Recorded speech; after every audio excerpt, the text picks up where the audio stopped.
If your DoorDash app is stuck on the background check screen, it means Checkr, DoorDash's third-party verification service, is experiencing delays. This is a common issue affecting 15 to 20% of new applicants, especially during peak hiring times.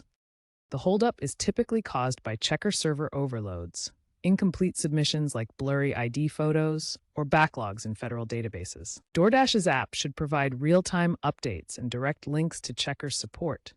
But if it doesn't, understand the root cause lies in data processing or submission errors. First, verify all submitted data in the DoorDash app's onboarding portal. Ensure accuracy and completeness.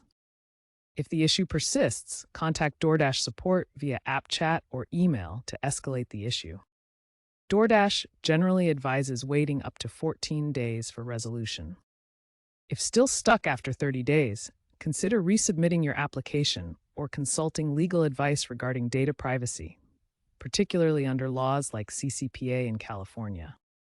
Keep an eye out for continued improvements using AI, which are helping reduce processing times from 7 to 10 days to 2 to 5 days in most U.S. markets.